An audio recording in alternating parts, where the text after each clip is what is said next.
Strength in numbers, we don't live in fear. No. Birds of feather flock together, statistics are form of fodder.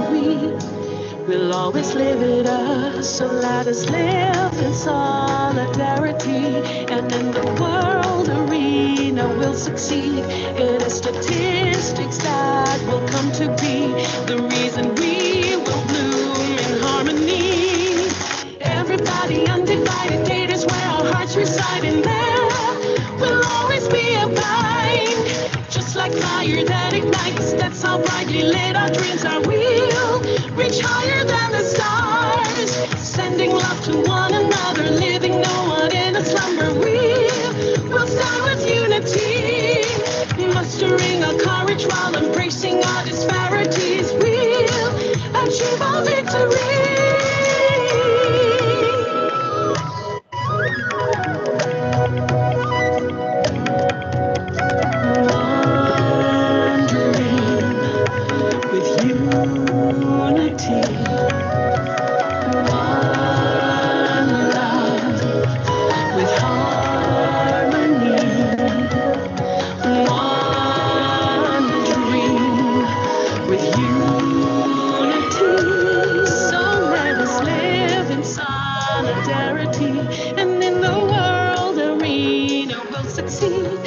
Statistics that will come to be the reason we will bloom in harmony. Everybody, undivided data is where our hearts reside, and there will always be a bind. Just like fire that ignites, that's how brightly lit our dreams are. We'll reach higher than the stars, sending love to one another, living no one in a slumber. We'll stand with unity, mustering our courage while embracing our disparities. We'll achieve our victory.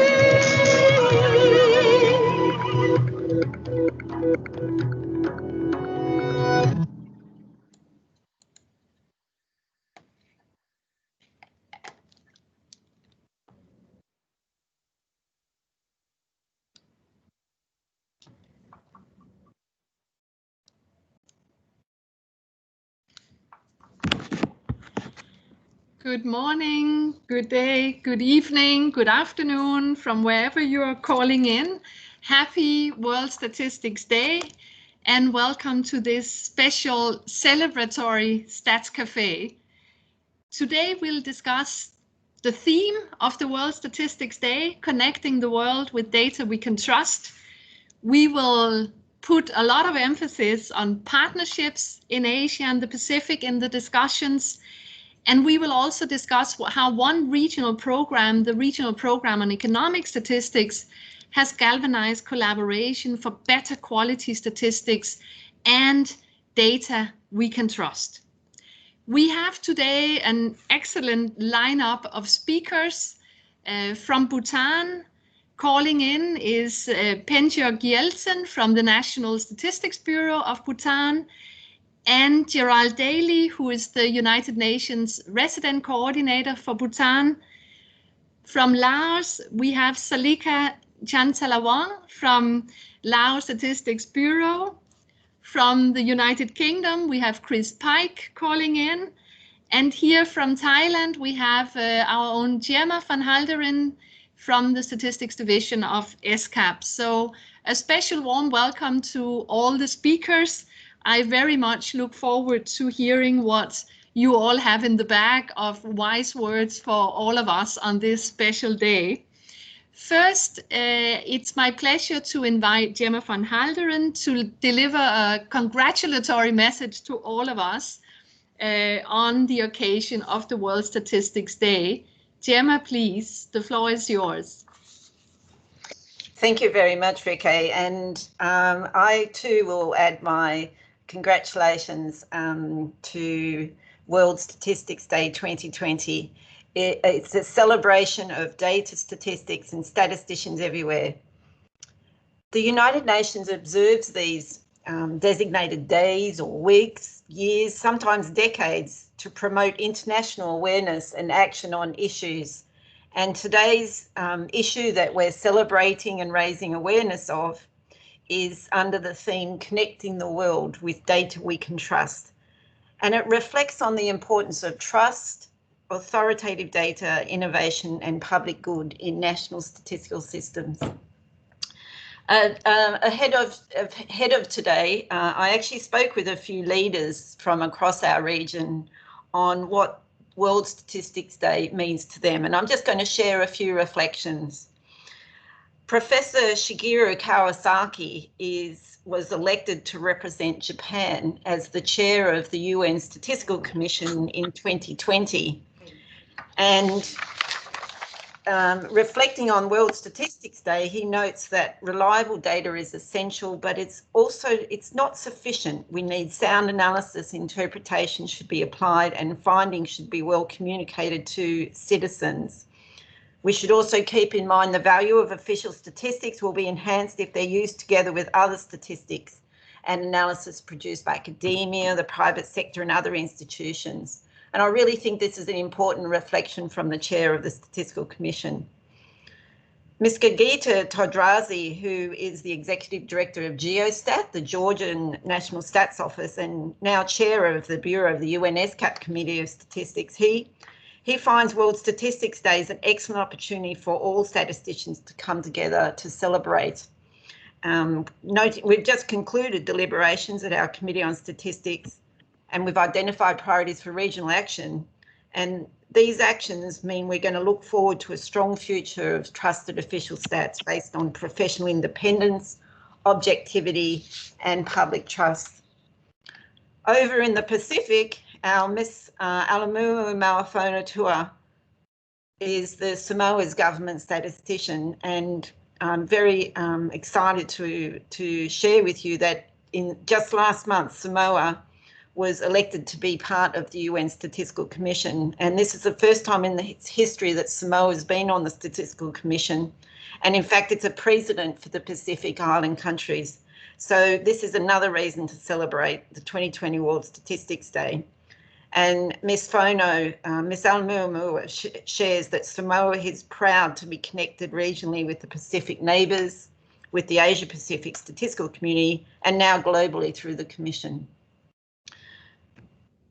Meanwhile, Federal State Statistical Service of the Russian Federation, they launched a campaign on collecting interesting facts about national stats, and I'm very much looking forward to see what these national statistics comparisons look like.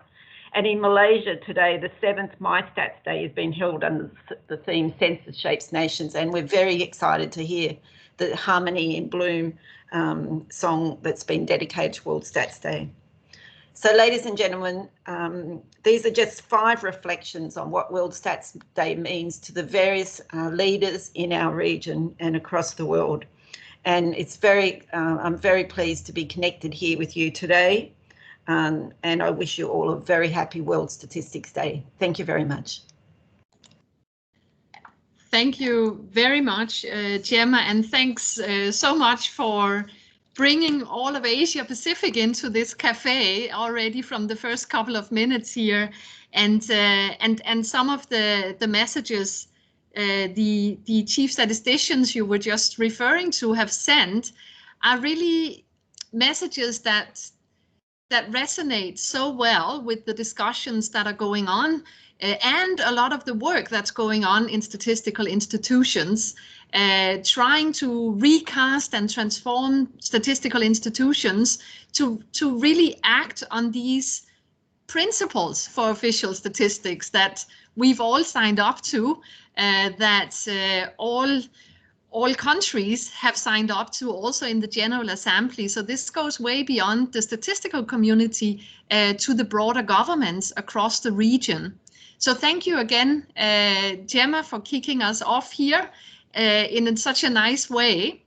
I am about to invite our next speaker, who is Ms. Gerald Daly from, who is the UN resident coordinator in Bhutan.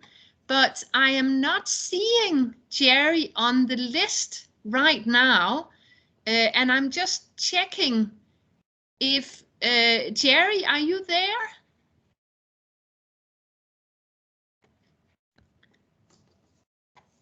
No, there's no Jerry yet. So I had prepared to actually ask both you and Jerry a few questions, Gemma, because we have received a few questions that focus on the theme of the World Statistics Day from participants to this cafe who sent in their questions at the time they registered. And I wonder if I could throw two of those at you while we hopefully get Mr. Gerald Daly online.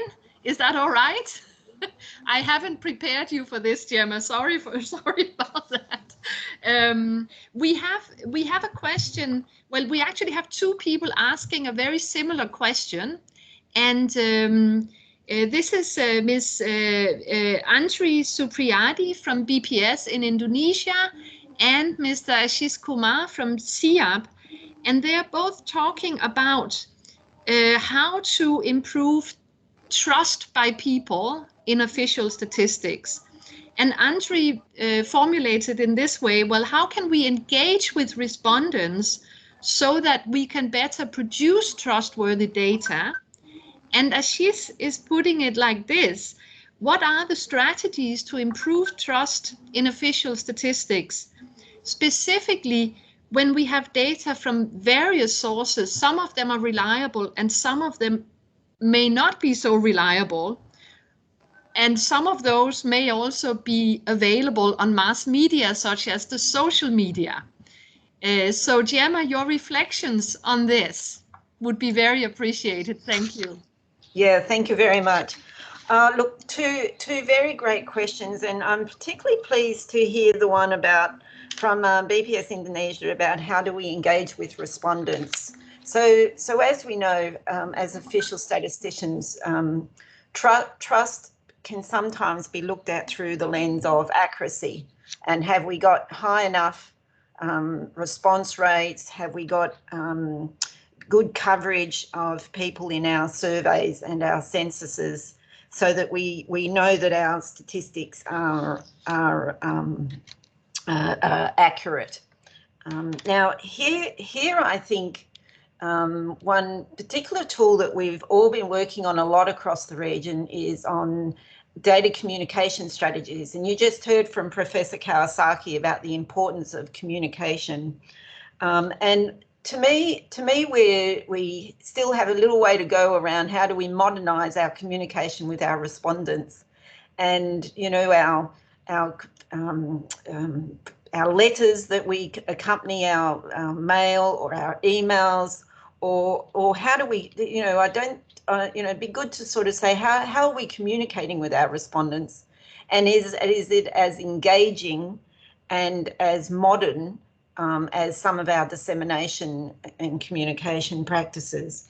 And here, it's certainly reflecting back in my time in the Australian Bureau of Statistics, there was quite a lot of work bringing in the behavioural economists, and they have these theory called nudge type mechanisms to make your covering letters and your engagement with the respondents more meaningful and more impactful, which doesn't actually mean longer. It actually can be shorter, and it can be with better visuals and with more improved statements as to the value as to why do they want to engage. So I think take some lessons from your dissemination experts and bring that forward to your collection experts. On the users side, there is your brand. Your brand as a National Stats Office has to be one of the best tools here. And so many chief statisticians spend a lot of their time protecting the brand of the National Statistics Office. And I think this is absolutely fundamental, particularly around your population census and other censuses that are undertaken, like agriculture or establishment census. But your brand is absolutely important here, and you really need to protect that brand as much as you can around the flavour of trust. And using tools like national quality assurance frameworks are one very key way, frameworks that you can use around timeliness, accuracy, and actually COVID-19 is also a tool that you can use to improve your relevance, which is another dimension of the quality framework, your relevance to governments and to the public as a trusted and modern statistical agency. So I really like that one about respondents. We often forget about the respondents, but they're really critical to our business. Thank you very much for that question. Thank you, Rikke. Okay, thank you, Gemma. And I think looking at this issue of trust, well, one thing, as you say, yes, there is a technical side to it. We need to make sure that what we produce is accurate, etc.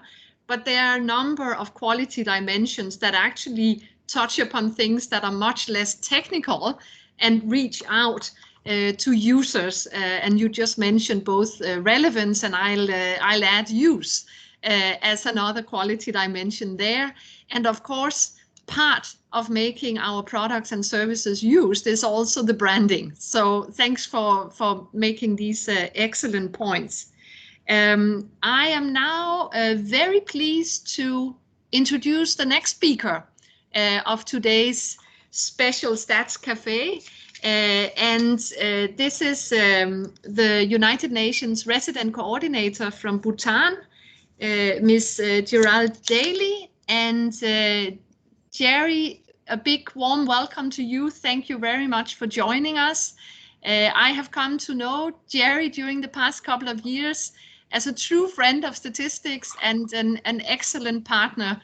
It's my pleasure to invite you, Jerry, to talk to us today on the occasion of the World Statistics Day on how regional support for statistics is impacting development in Bhutan, and give us some observations from your perspective as a United Nations resident coordinator and country representative. So we should be sharing your slides from here, Jerry, so I hope they will be popping up on the screen. And the floor is yours, please. Thank you very much, colleagues around Asia.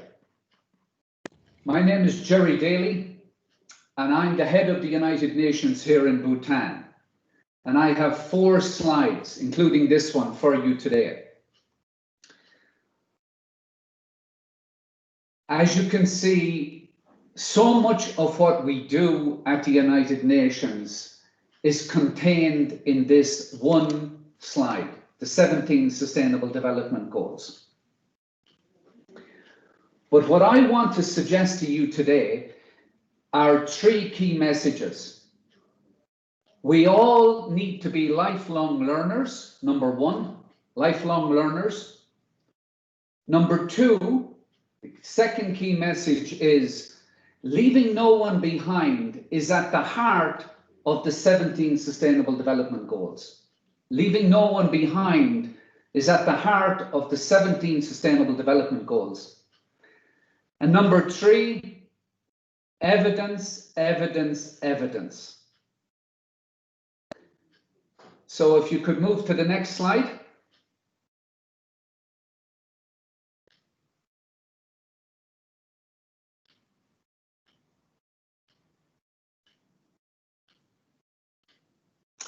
Okay, so I believe that when I look back on so many of my recent years, I'm really getting to the point where I realize that I need to be upgrading my skills because I never really understood what I needed to understand. And this is happening to me in a number of areas. So for example, GDP. I always thought I had a good understanding of GDP, but about a week ago, I read this article from an ecologist in Australia. And she basically said, you know, you must know this, but GDP is a measure of the breakdown of society and ecosystems. If the water is so polluted that we are providing bottled water, it benefits GDP. If you and I plant a garden and say, eat most or half of our vegetables from there, GDP goes down. If you and I stay healthy, GDP goes down. If you need chemotherapy, every year GDP goes up. So from my point of view, data is a new language. And I believe there are a lot of people in our world today who don't really get data the way some people get it. But in fact, we all need to acquire this new language of data. I was speaking to some friends yesterday and today, and we were back and forth and we were trying to figure out, is data as a language more important than the English language? Is it more important than German? Is it more important than French or Arabic? And it was surprising to me the number of people who said, yes, data is at the heart of our modern world. And the reason they emphasized data so much is because we are overflowing with so much information. So if we are not trying to find new ways to understand the language of data, we're probably missing out on being an important player in helping to shape the world. Now, I know that we have government officials listening in on this cafe experience today, and we have other colleagues from within the United Nations, perhaps some CSOs. I would urge you to seriously consider that data is as an important a language as any of the other languages we have in our modern world. Data is that much of importance, and we need to be engaging and learning new ways to handle data. If we have the time later on, I can provide some suggestions, but I know Gemma and Ricky and other colleagues like Alake can also provide so many examples on how data can be absorbed at much deeper levels today through techniques such as data visualization than we often had in the past. So that's my first key message. Be a lifelong learner and seriously consider taking your skills up through data, absorbing new and deeper levels of data. My second key message is, and I'd like the slide to move on,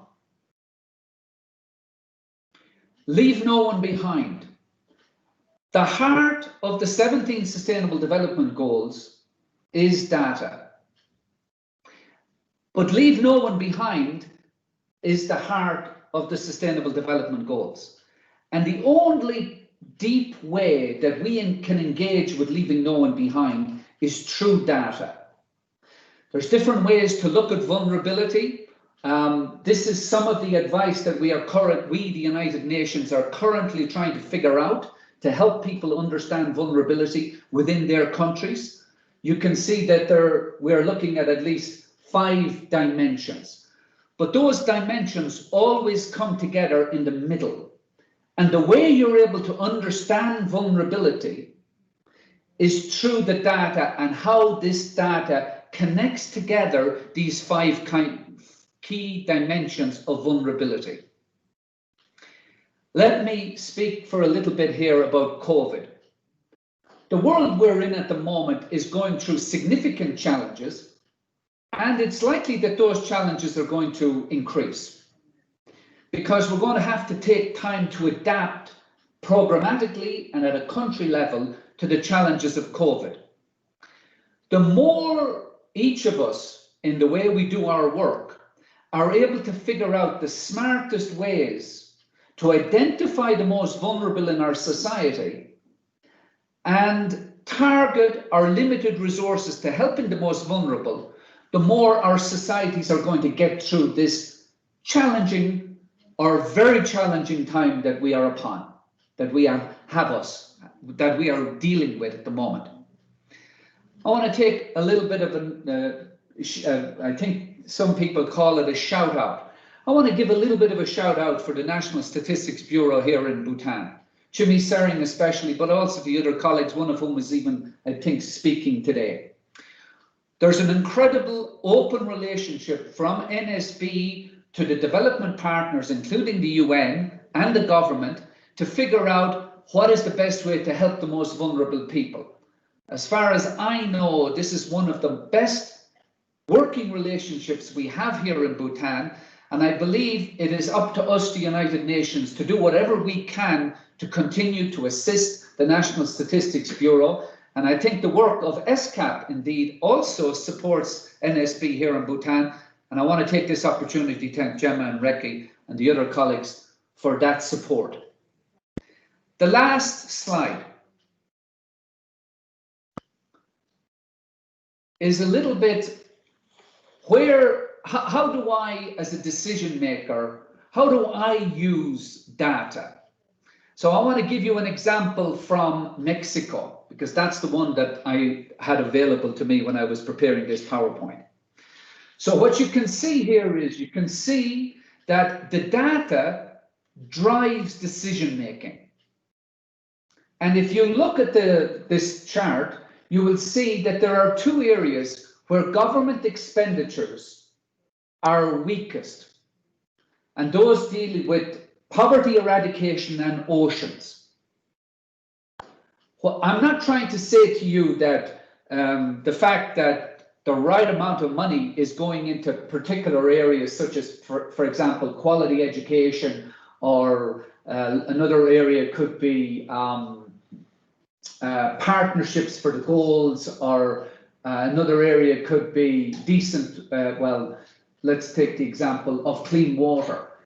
I'm not saying that just because there's sufficient money going into those sectors that we are achieving all what we need, but it is one indicator that I would urge us all to be looking at and trying to understand as we help our societies to progress.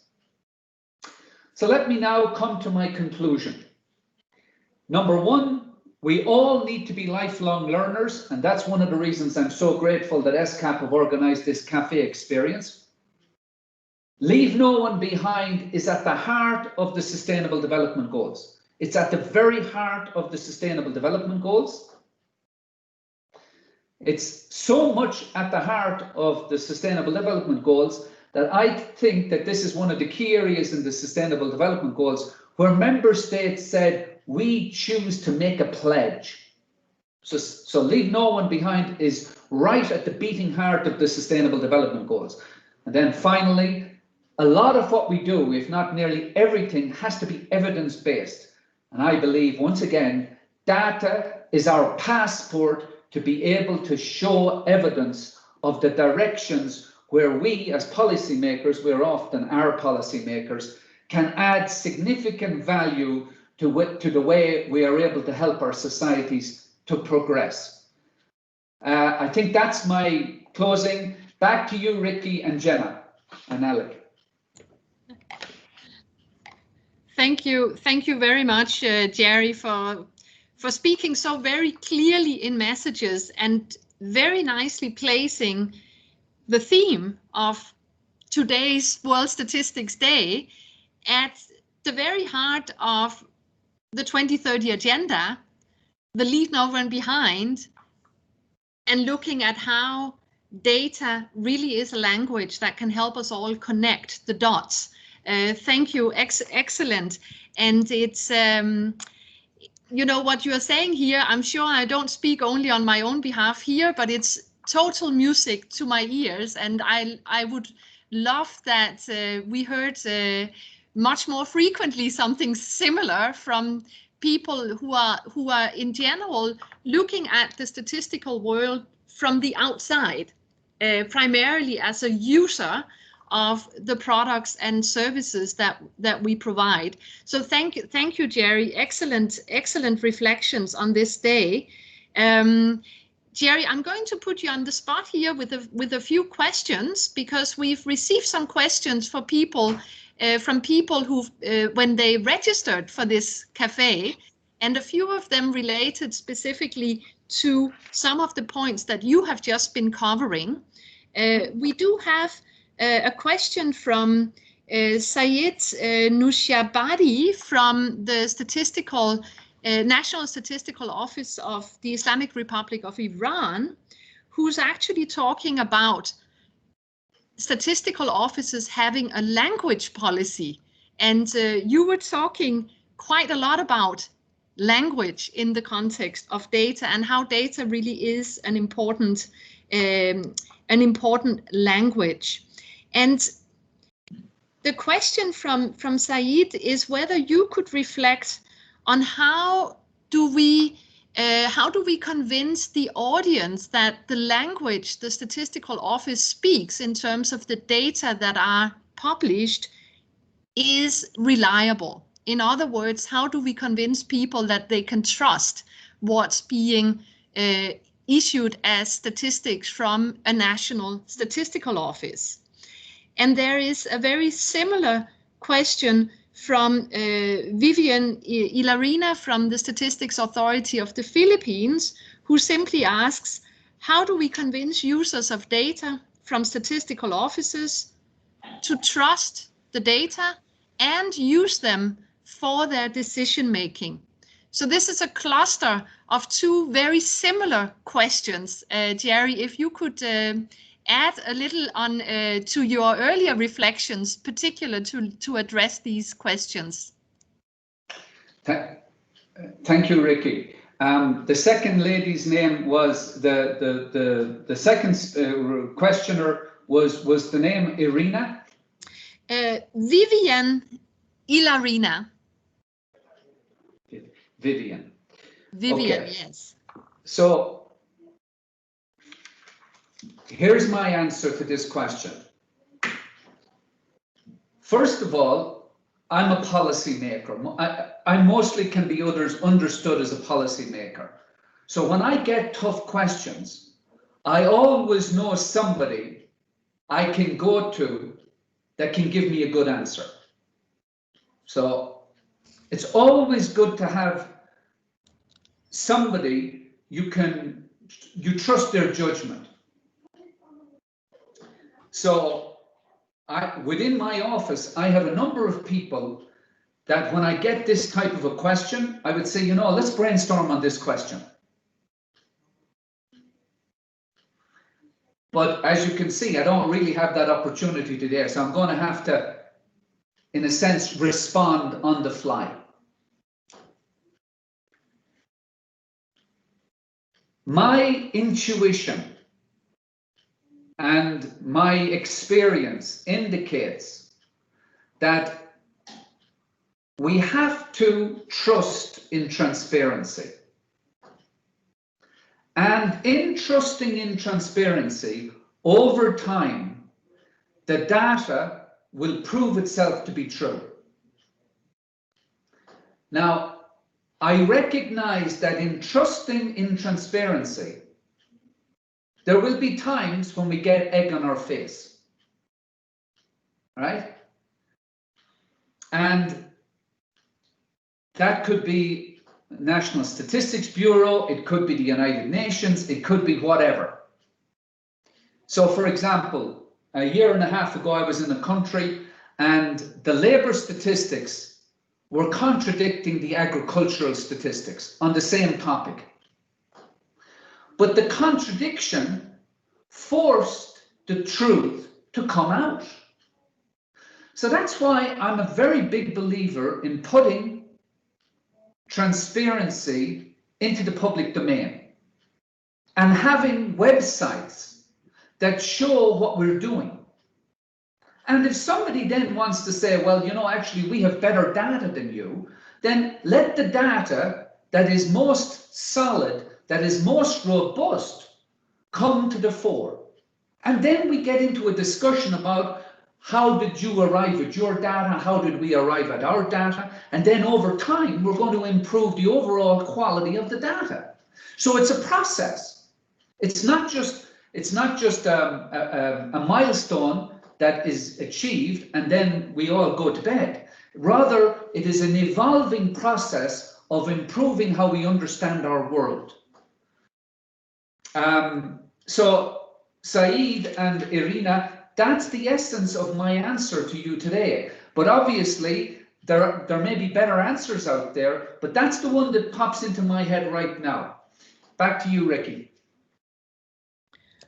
Thank you very much, Jerry. And I think you are touching upon something very important here, because very often when we as statisticians talk about trustworthy data, we automatically think about the data themselves, what you are really putting to the table here is, well, trustworthy data, well, there's always people involved, and we need the relations. We need to actually trust each other if we want to trust the data, or the human trust is a very big part of the ability to trust the information that's being distributed by an institution. I think that was really excellent, and I think it just stresses what has been discussed the past many years among statisticians, that one of the areas where we all need to improve ourselves is when it comes to networking, relationship building. That is a very, very important part of being a well-functioning statistical office that really serves the society in which we operate and have a role. So Jerry, thank you very much. I will leave you off the hook for now, but I may come back to you later. I see both the questions and comments are flowing into the chat box here. So thank you, Jerry, very much. And thanks again also to Gemma. The two of you have just sort of set the scene for the Stats Cafe and actually finished the grand opening here today. And what we will do now is to move to the next segment of the Stats Cafe. And what I mentioned in the opening was that we would be focusing quite a lot on partnerships today, in particular regional partnerships and collaboration. And what we will be doing here through the next couple of presentations and speakers is to share a very specific experience. And what we are talking about here is work done in Bhutan by the Bhutan Statistics Bureau to develop new price indices. And they did that drawing on existing administrative data. It was done very successfully in Bhutan. And what happened was then that this experience was documented and explained and presented.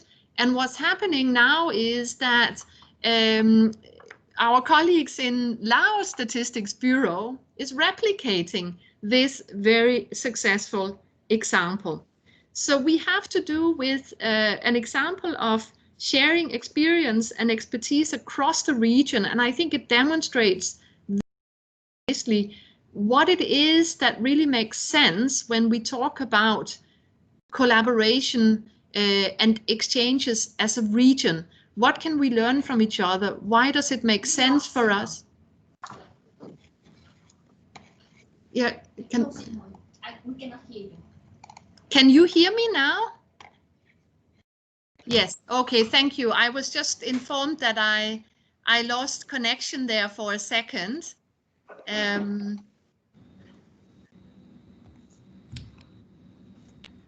No, you're good, Rikke. We can hear you. Okay, wonderful, wonderful. Thank you. What we will do now is to hear from the experience in Bhutan first, and we'll then hear from Laos afterwards. And then we've also invited an international expert who's been working with both countries on this particular undertaking to add his reflections. So it is my now to invite Penja Gyaltshen from Bhutan's Statistics Bureau to speak on how the new price indices in Bhutan have increased trust.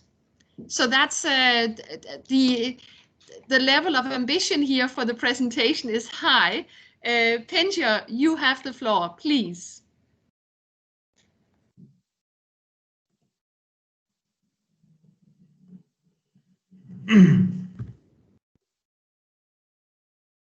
Can you hear me?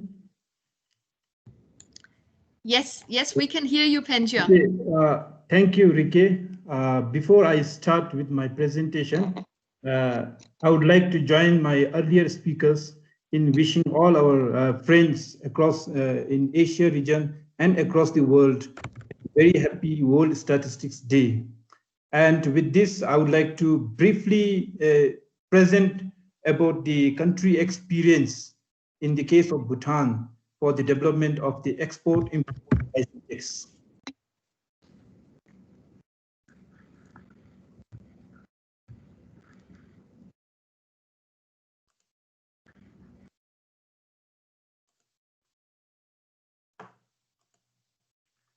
So can you see the presentation? Yes, we can see the presentation, Penja. Okay, thank you. So just to begin with, I would like to briefly give you as to why we wanted to come up with this export and import price index for Bhutan. So as most of you must be aware, the export and import price index is part of the core sets of economic statistics. And in the case of Bhutan, being a highly import-driven economy, the export-import price index will serve as a lead indicator of the inflationary trend at the consumer's level. So this would be very helpful for our policy makers in getting a lead indication of the inflationary trend that is expected at the final consumer's level, and then allow them for making necessary interventions. And the other reason that I would like to share is that because export and import is an important part of the our GDP. So in the absence of the export-import price index, as of now, we have been using the consumer price index as a proxy indicator to measure the real growth for the export and import component.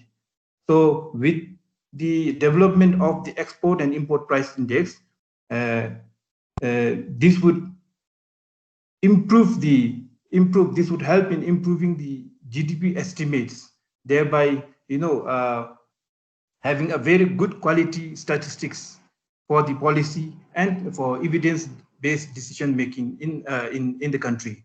So these are some of the reasons or the motivation behind why we wanted to have the export and import price index. So can you see the next slide? Just wanted to check. Yes, we can see the next slide, Okay, Penja. Yeah. Now the next part is I would like to how we came up, how we developed this index, mainly the implementation part of the index development. So it was through the regional program on economic statistics that was established by the ESCAP, primarily to strengthen the economic statistics in the region. So it was through this platform that we initiated the development of the export-import price index in collaboration with the ESCAP. And we had the support from the UN ESCAP as the lead coordinator for this project, and they have been gracious enough to provide us both technical as well as the financial support. And the financial support for this project was provided by the DFID, the Development for International, I think it's Department for International Development that is in UK, based in UK. So they have fielded in a price consultant to help us assist in developing the index. And initially, because for the National Statistics Office, since we are doing this, it's a new index for us, we initially thought of having a specific survey-based data collection, which would have entailed more resources in terms of financial as well as human resources. However, with the help of consultant and through the discussion with the price expert, he recommended that we make use of the administrative data, that is the trade statistics data, which is being compiled by the Revenue and Customs Office. So that was the beginning of the where we started making an effort to use the administrative data with the help of the expert.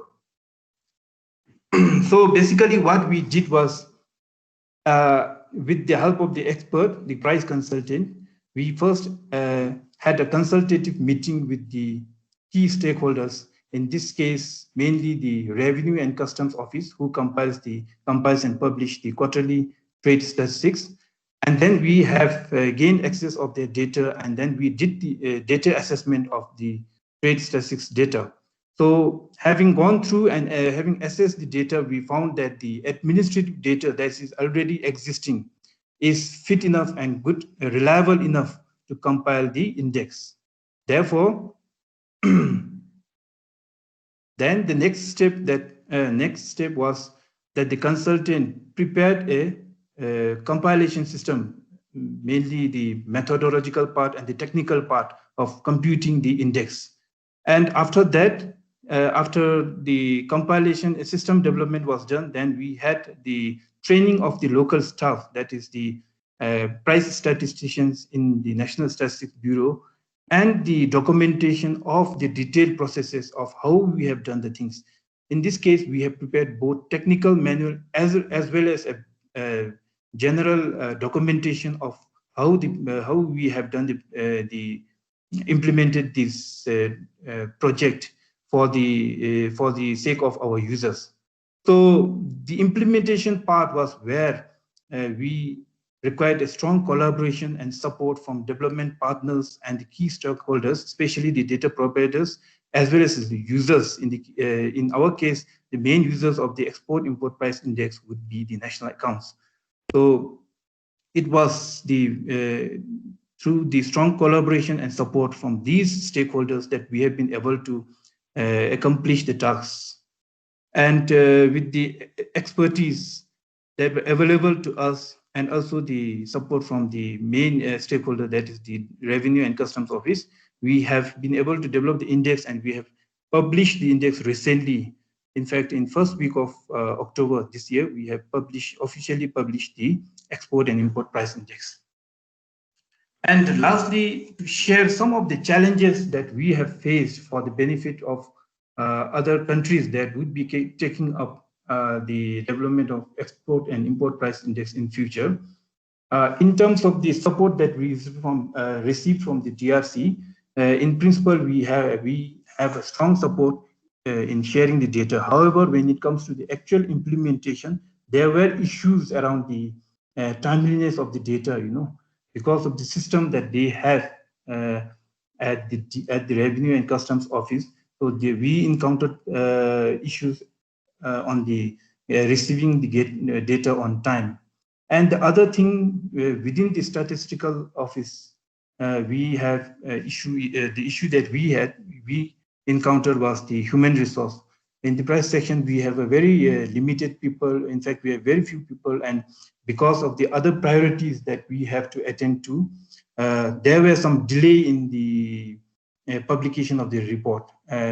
Initially, we had planned to publish the export-import price index towards the end of 2018.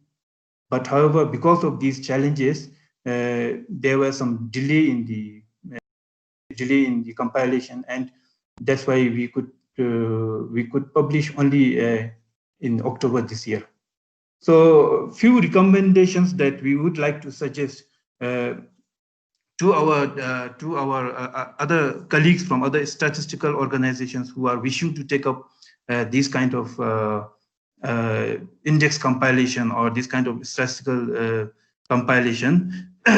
I think with support and support of the development partners and the experts, using the experts of the international price consultants, I think the customs data or the administrative data is a good starting point for compilation of the export and import price index, as this involves minimal resources, and given the and if you have the right technique or the expertise, the administrative data are reliable enough.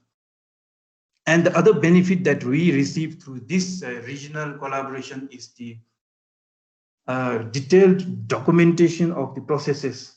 Most often in our statistical office, whenever we carry out certain tasks, we tend to leave that the knowledge or the experience is usually with the person who is involved in the activity, and we do not document the processes well. So through this collaboration, through this regional collaboration, and with the help of the experts, Mr. Chris Pike, who was involved in the assisting us with the development of this price index, we have been able to document the detailed process of how we compile the data, as well as for the sake of users, we also have developed a broad documentation. So these are very essential. I think these are very essential in building the trust between the users as well as the data producers. So definitely through this regional collaboration and the platforms that were created for us by the ESCAP, we have really gained a lot of knowledge and experience, and it has helped us in building up statistical capacity, and also in which will lead to strengthening our statistical system in the future. So that's it from my side. Thank you. Thank you. Thank you so much, Penjo, for these reflections. And you point to quite a number of aspects of this work, which is relevant and useful, whether one works with one type of statistics or another. First, I should congratulate you and your team for the official publishing of the new indices. It's just a job well done. So congratulations, and you are full of praise to everyone else. But the reason this statistics is there now is primarily yours and your team. So well done. I find the learning here interesting from many different perspectives. You've highlighted a number of things. One of the main things here from where I'm sitting is that often we should look to different ways of creating new statistics, that we are not necessarily saying, well, we need new statistics, so we need a new survey. Well, often it does make sense to have a look at administrative data sources. Administrative data sources then create certain challenges. You mentioned a number of them. The institutional collaboration. Institutional collaboration is also an opportunity, because that's exactly one way of creating those relations that are so important eventually for our statistics to be produced, to be used, and to be trusted as well. You also highlight the constraints here, which, well, it may not cost a lot of money to actually produce the statistics, but it costs a lot of time. And this is another major point when we talk about investment in statistics. Many people often think about, we need X amount of dollars for conducting a specific survey. But the real resource constraints in a very large number of statistical offices really have to do with the number of staff in the statistics office, regular funding to staff statistical offices properly. So thank you very much, Penjo, and I will move on now to our next speaker. It's my pleasure to invite Ms. Salika Chantalavong from Laos Bureau of Statistics to talk also on your work on the export-import price indices, but highlighting aspects that relate to connection between countries and what you are doing to replicate Bhutan's approach in Laos. Salika, the floor is yours.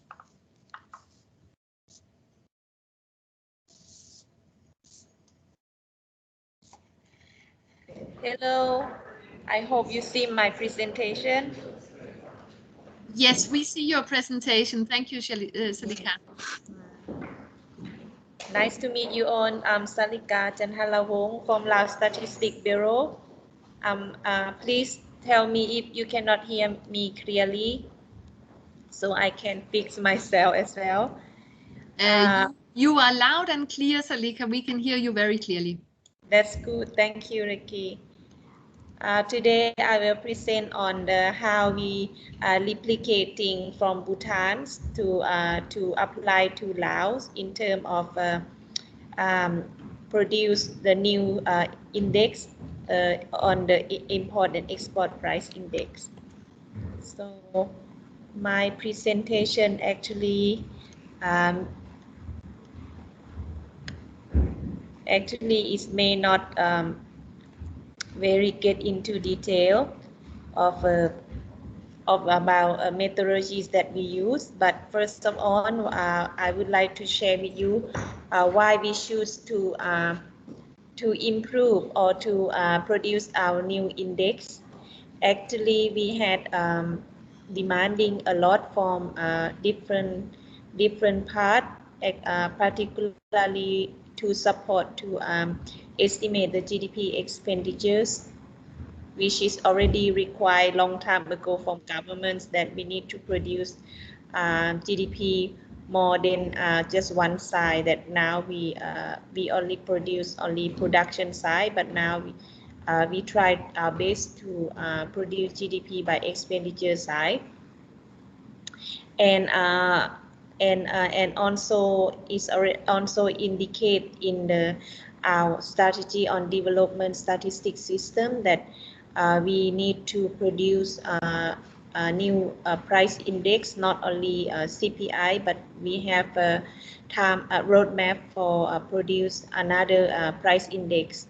So the import-export price index also one of that indicators that we need to produce in the 5 years, and including our manager, LSB managers also said that actually we already estimate GDP by expenditure, but only current price. We not able to produce in constant price because we need most of the index to convert them. So one of these mentioned that it's very important to have the price index, the import and export price index. And another motivations that after we participate in the region program on economic statistics with ESCAP, we also get experience from other countries, particularly Bhutan, also present on one of our conference together, and we learn from them that they are producing export and import price index successfully. So this is also one motivation that we can saw that other country in this region also able to produce those. So why we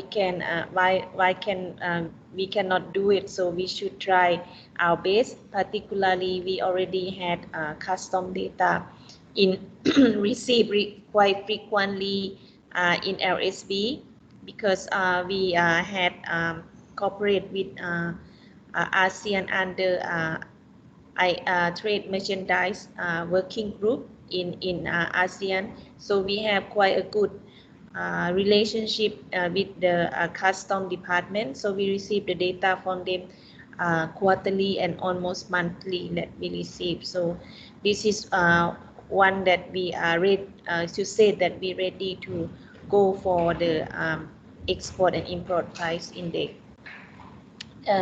So therefore, under the RPES project, we request ESCAP to support us on export and import price index. So we start actually we start the project in 2018, and then we conduct the time series data from 2016 to 2018. And now, due to we continue the project, so we add 2 more years, 2019 and 2020, in our time series data. So the value of this index that when we complete, actually, as I already mentioned, the most important is we'll support the GDP by expenditure estimation for to get the constant price to estimate the GDP expenditure growth. And the second the value that we will get from this index is to show the government how's our trade growth. Actually, we right now we have only estimate in terms of value side, so we're not really able to tell government that how our trades is happen right now. Is actually we expend more than income. It means that we export less than import, or actually we are improving our export. So this is, I think I can refer to Derry said this is a language policy that we need to tell government how we are improve in our economics. And the view of partner actually is very important for Laos, particularly that we have less expertise. So collaborate with other country, with other country. Like I said, we learn from Bhutan a lot. We learn from other country in this region. Is very important because we have similar situation, particularly lacks of data, and second is have limitation of expertise and so on. So when we learn from other countries, it also help us to know how and how they what method that they use to improve those indicators, and how they do use those to estimate. And the second point I mentioned here, the RPES program is very useful for our country. To being expert like Chris also help us a lot to guide our staff, that we have really quite challenged on staff on the staff knowledge and experience. And the other partnership I want to mention is also in Laos, in our country as well. Particularly, we had good collaborate with the custom department, that we try to connect to them and bring them on board, and then get quite information, a lot of information that from them and frequently. And the second thing, under this program, we actually connect to Ministry of Energy and Mining to get to receive information on the electricity price. But believe me, it's not that easy because it's first time, and Chris know well that we try to meet them and then try to access to those data, which is quite confidential, because they have agreement with the company and so on. So this is the other challenge and also opportunity that we found in during the project. What are the lesson learned that we learned from this program? As I mentioned earlier, that we had staff availability and the capability also a challenge for us.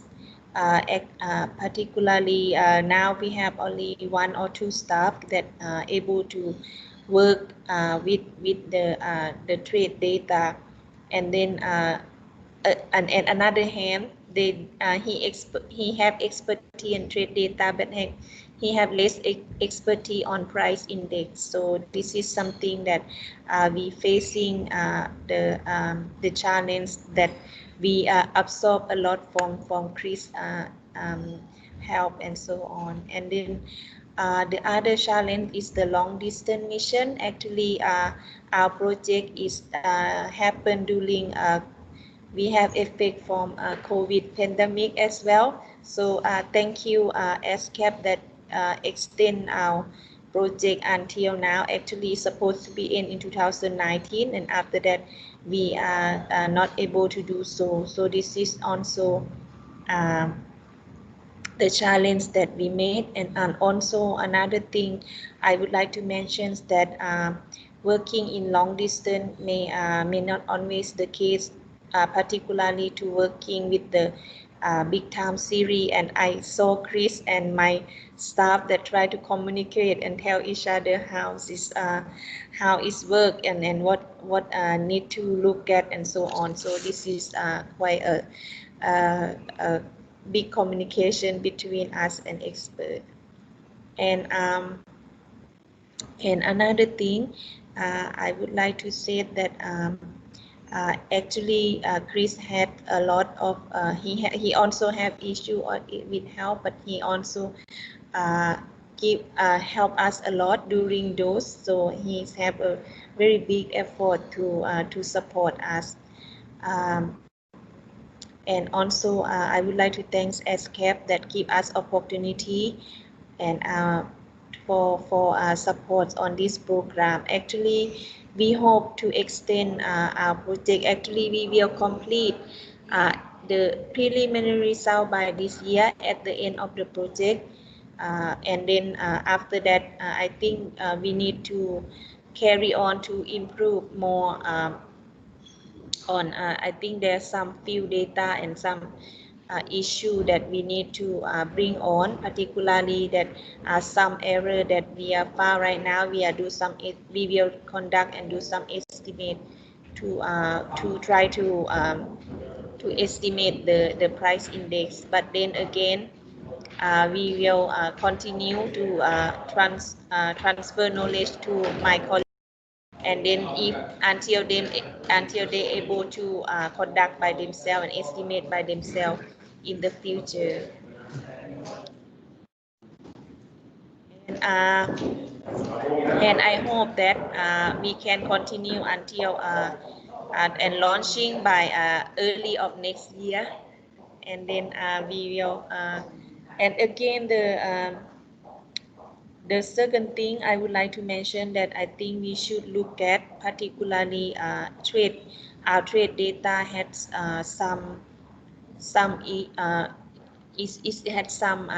is not, maybe I would say that is may not trust enough, particularly when we do estimate on GDP.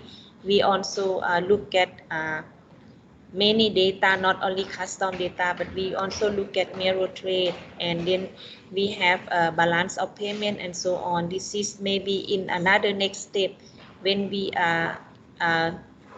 release our preliminary result, then how to improve in the future. We will look at those kind of information and try to bring our estimate more accuracy. So I think this is the end of my presentation. So thank you everybody for your attention. Thank you so much, Salika, for sharing your experiences here, both the easy things and the difficult things, and thanks also to you for holding back on the technical details. I can see both in yours and Penjor's presentations, you're really trying. We were having discussions to make sure that this would be a discussion that would be something also people who are not aficionados when it comes to export-import price indices would enjoy, and you totally met the mark here, Salika.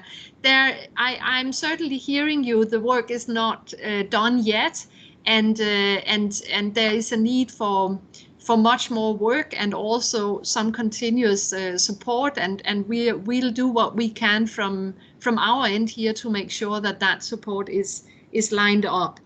We can always have some bilateral discussions on that.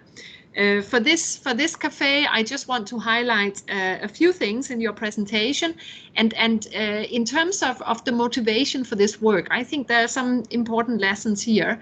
I mean, first of all, your work here is anchored in your national strategy for development of statistics, so that it's responding to a clear priority. You are being inspired by others, and part of that inspiration is coming through this regional community we've been developing and nurturing on economic statistics over a decade almost.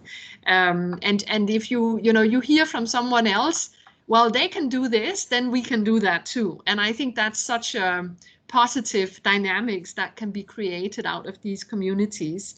Thanks also for outlining some of the value addition of these regional programs. I mean, one of the things you were mentioning, just as we heard from Bhutan, the time constraints, that very often the resource that's in shortest supply are hours of competent staff.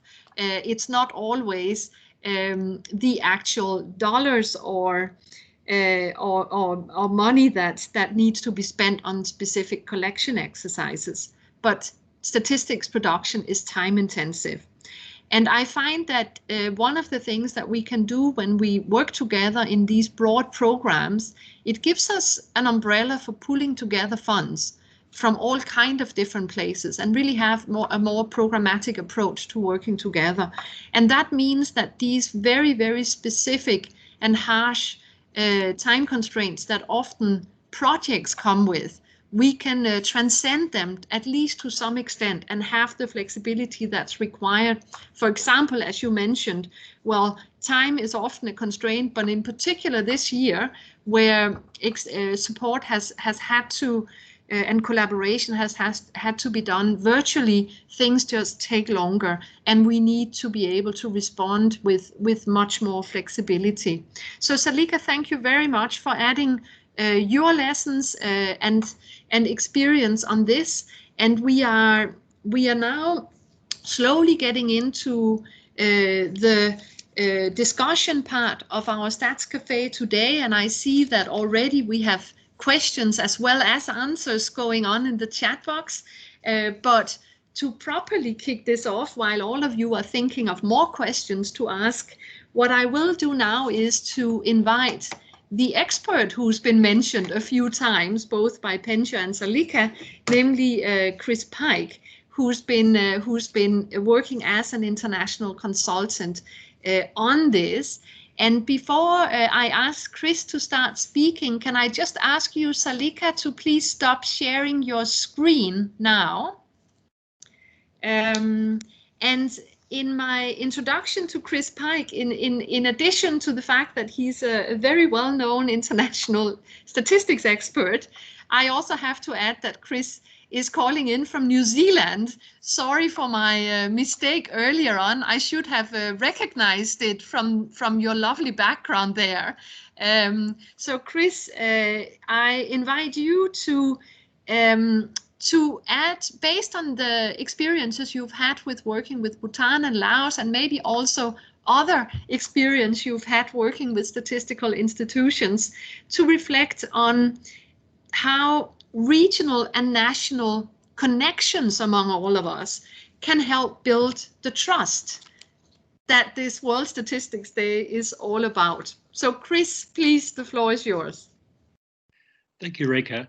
Well, in both Bhutan and Laos, there was an opportunity to base the new export and import price indexes on existing administrative data sources, as the previous speakers have mentioned. And it was great to find that the customs agencies in both countries have well-developed systems and are willing to work together with the national statistics bureaus to improve the use and quality of customs data. So that was really pleasing to find.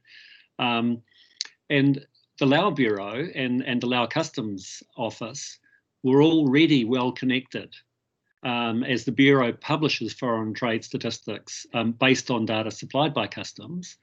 But in Bhutan, the Customs Office itself publishes foreign trade statistics. So there was more work to do.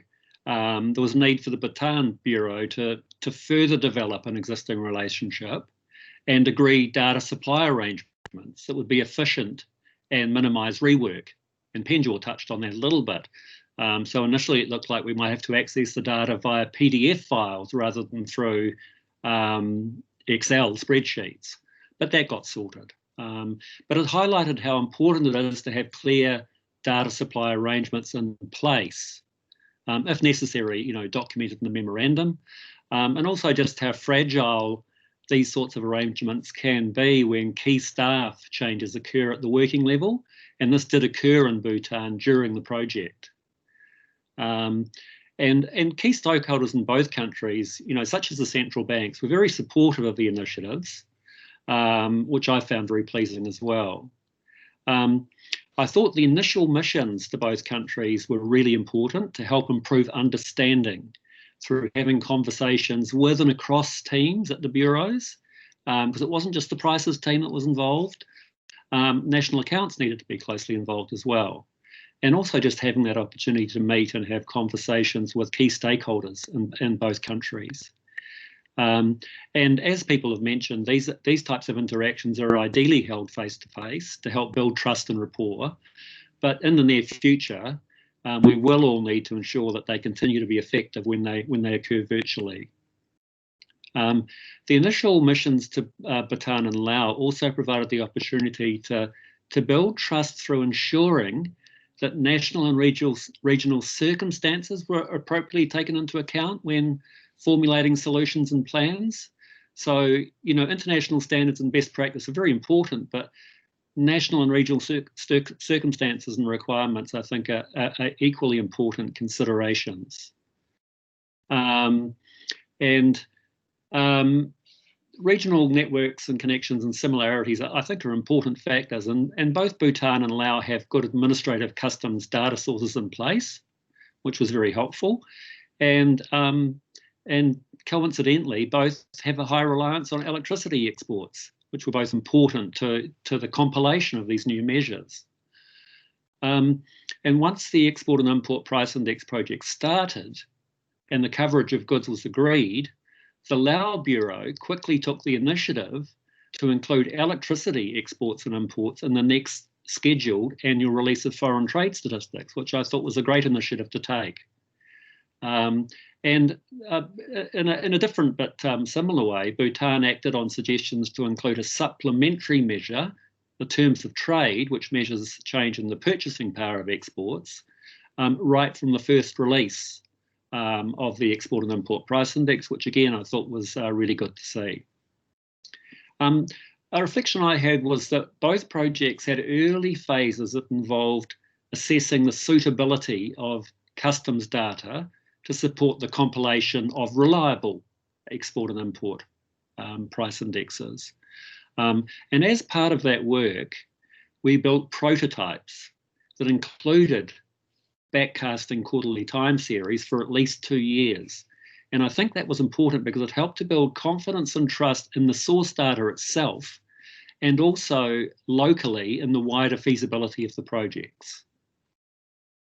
Now, one thing that I've reflected on, and I think is very important in work of this type, is that I do believe that delivering solutions that are sustainable is crucial to building and maintaining trust in institutions and statistics. And that steps that can be used to help support that are, for example, using or developing software systems that align well with existing systems being used by the bureaus. So for both Bhutan and Lao, that meant using Excel spreadsheets because they were familiar with using Excel for similar sorts of statistics. Another thing that's important, I think, is implementing not only compilation procedures, but also procedures and processes that will maintain the quality of the statistics, which will build trust. And that's so quality assurance procedures that are important, but they're relatively straightforward, but effective in helping to deliver reliable statistics. Penjor touched on documentation.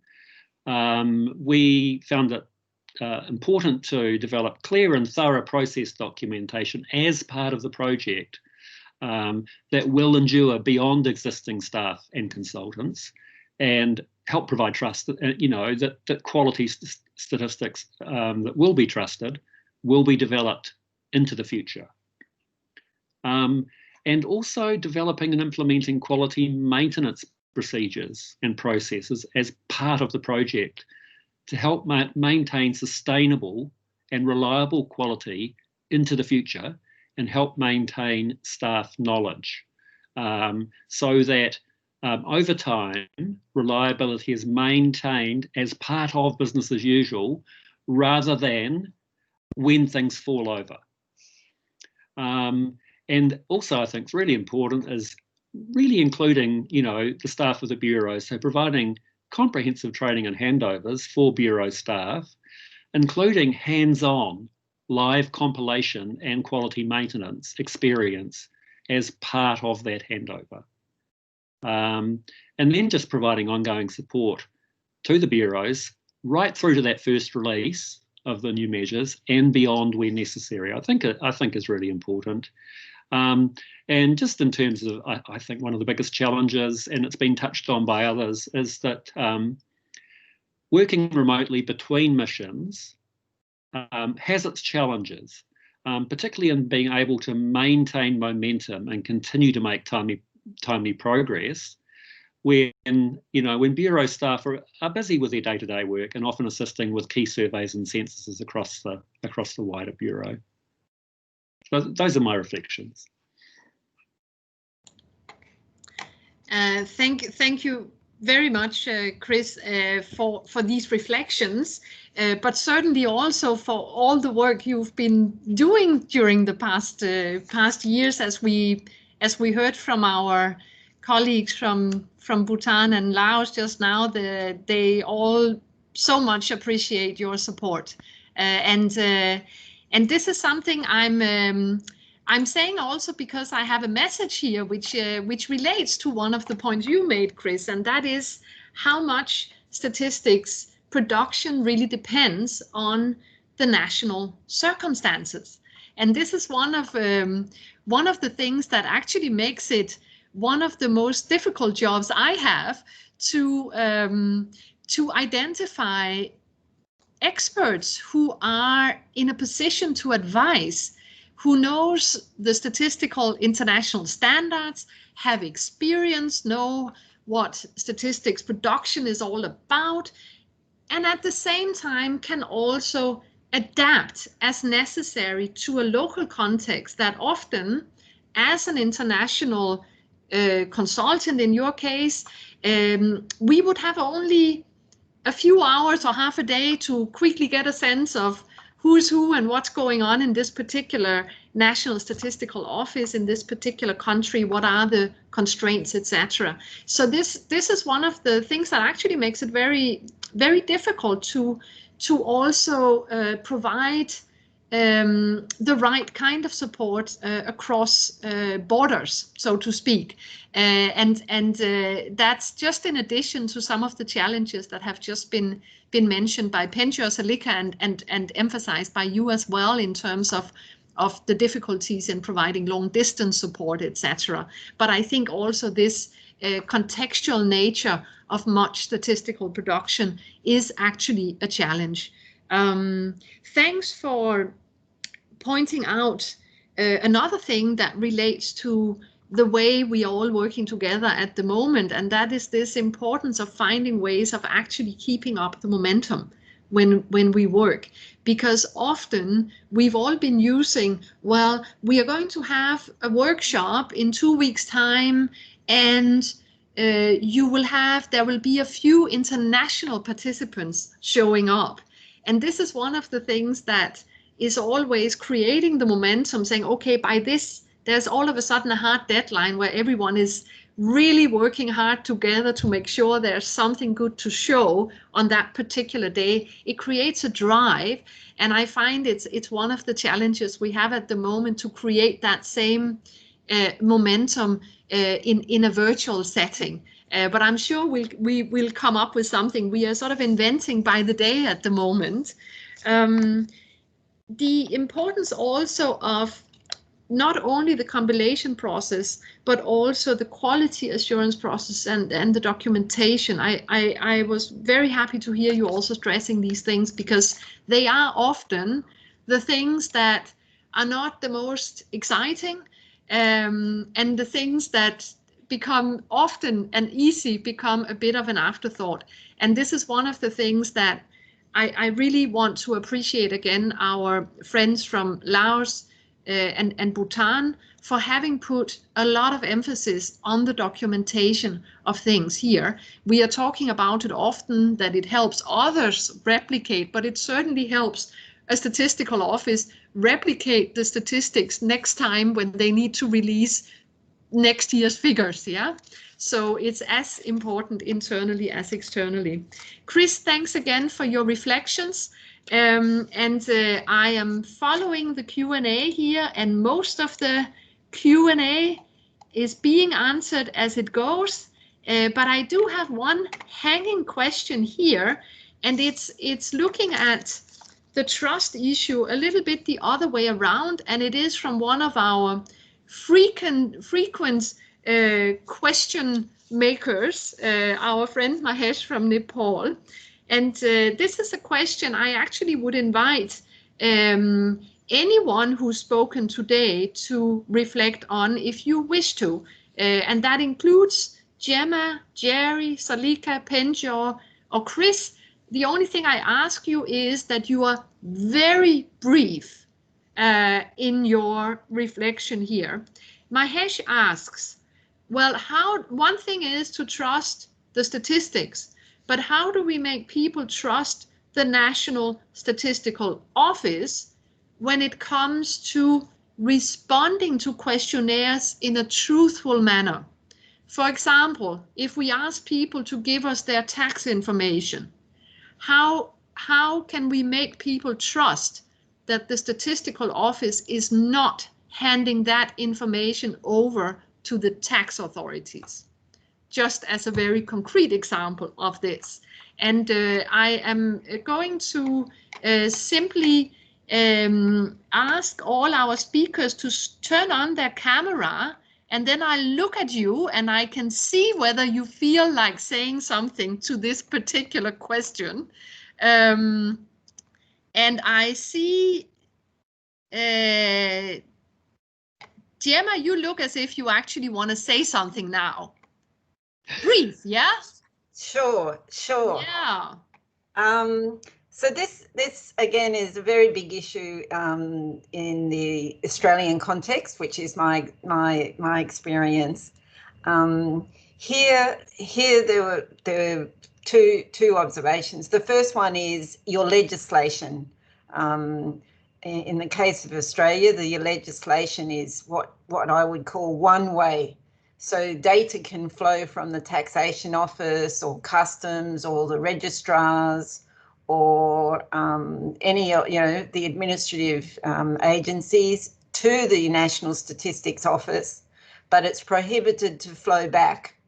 And so that's the first one, is it's in law. But look, I have to admit, not everybody reads legislation, and I'm very happy to admit that. So my second comment is to then make it extremely transparent, as we heard from Gerald. You need to make this extremely transparent on your website, in your materials, in your quality statements, that it's and a very simple statement that says no information, it's prohibited by law. And usually it's a criminal law, not a civil law. So you're put in jail and you've got a lifelong criminal record if data flows back from the statistical agency to one of these administrative bodies. So to me, in the case of this specific issue, legislation is an important part of your arsenal for building trust. Thank you. Thank you very much. Now I notice Salika and Penjor have not switched on their cameras, so I take it as a sign they do not want to speak on this. Jerry, do you have a comment on this question?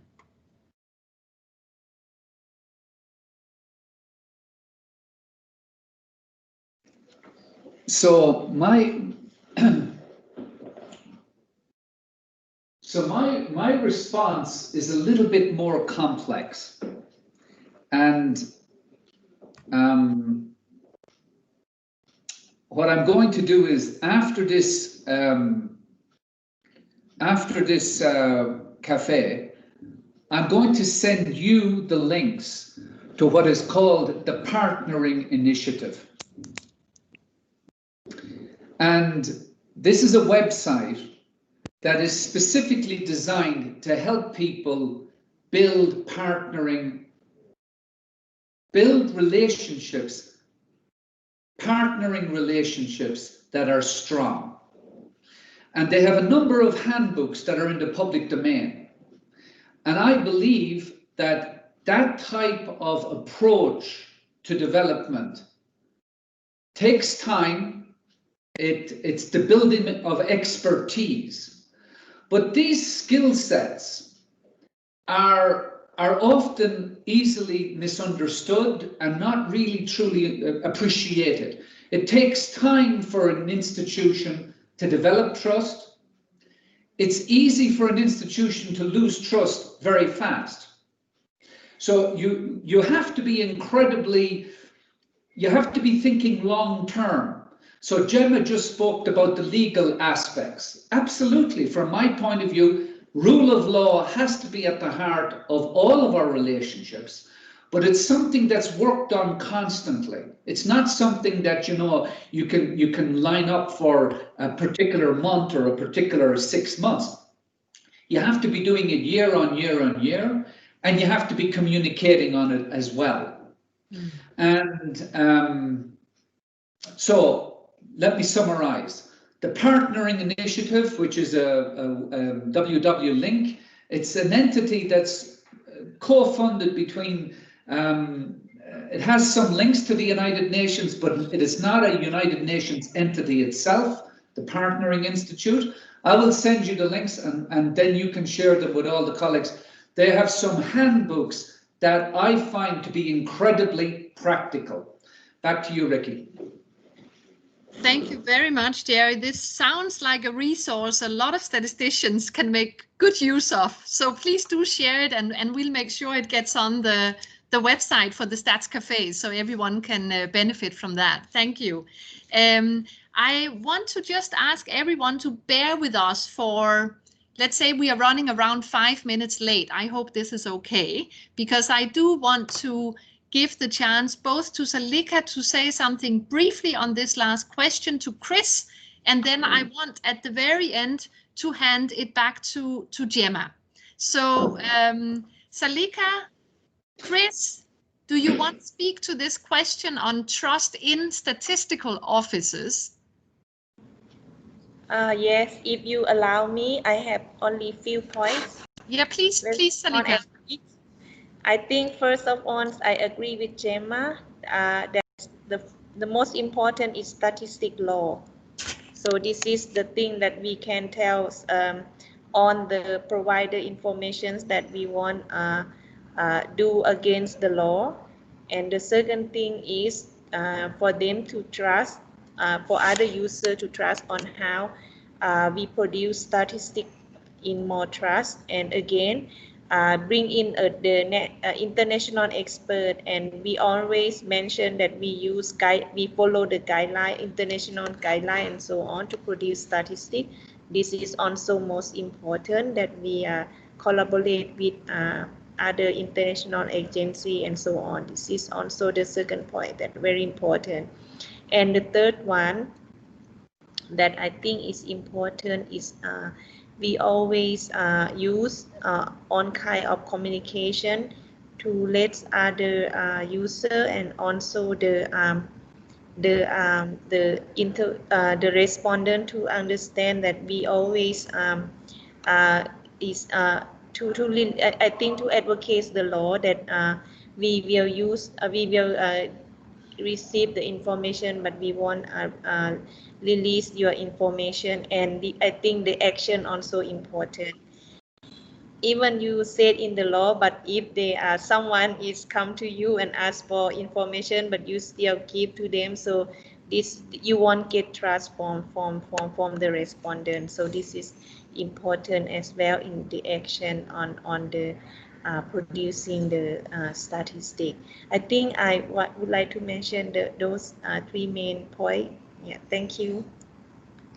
Thank you very much, Salika. Excellent points again, and I noted in particular you mentioned this international collaboration, and what I've noticed is very effectful. If anyone questions what you do, you can always say, well, this is based on international best practice. It always works. So that's just a little hint.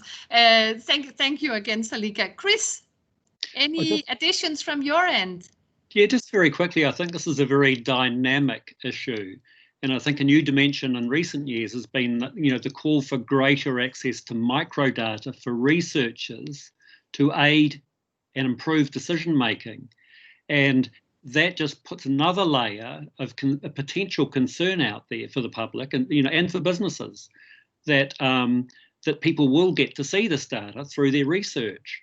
So I think, stats agencies need to be on top of this and ahead of the game around having the right kind of controls in place to provide that trust to citizens that their data is still confidential and being held safely, and only aggregates will be published. Yeah, excellent point, Chris. I don't think anyone can disagree on the importance of that one. And I just see the resource Jerry referred to has been shared now in the chat box in the meeting chat here. Thanks to Saini for sharing that. And so now we actually move to the last comments of this day, and they are by Gemma. And Gemma will also be sharing a slide while she speaks. But before she does that, I would like to ask everyone who is joining the cafe today who has a camera on your device, if you could please switch it on, because we would like to make a screenshot which we can use to all remember World Statistics Day 2020. So please switch on your cameras and we will be doing a screenshot from the organizers here. Can we get some more cameras on?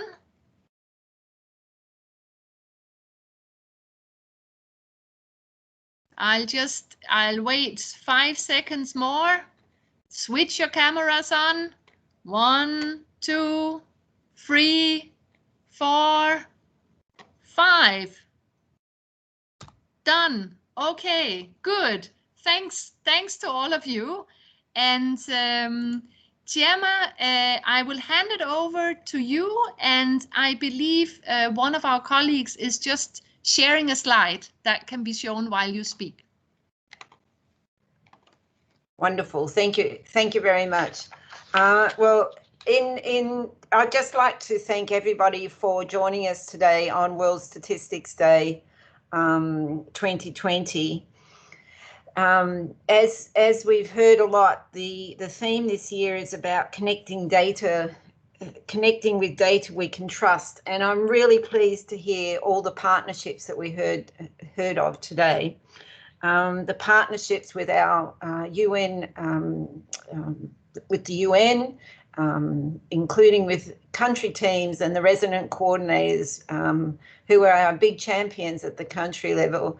Gerald, who's here today, and we have resident coordinators across the UN system who are your connection to the UN system. We've also heard of connections here country to country, not only between Bhutan and Laos, but also with experts of Chris from New Zealand, sharing examples from across the region and globally. And I'd like to point out here, this is also about region to region. We have Laos in Southeast with experience of Bhutan from South Asia. And so it just shows you that we can all, as statisticians, connect with one another and with the UN system and with the experts globally and in our region. I'm sharing with you here a slide. Many of you are celebrating World Statistics Day today. We have up here the information from Samoa on the top left corner, from Malaysia on the bottom left, Japan on the top right, and a quiz that UNICEF has developed. I've also shared in the chat some links to blogs that have been prepared from Malaysia and from Japan. Please reach out, connect with the rest of the world on World Statistics Day, and it's been a real pleasure connecting with you today. It's so lovely speaking with the statistical community and to be joining you I've just been told that Kyrgyzstan is online. I think this World Statistics Day quiz comes from Kyrgyzstan and with UNICEF. So it's wonderful to see from so many parts of our region that we're connected. So have a wonderful day. Enjoy the rest of it. And thank you so much to our speakers, Jared, Chris, Salika, and Penja from Bhutan. It's been wonderful connecting with you today. Thank you very much. Thank you, Rikke. Thanks, Gemma, and I think you said it all. So enjoy the rest of World Statistics Day, and thanks again for all your good reflections, for people tuning in, sending their questions, sharing their links.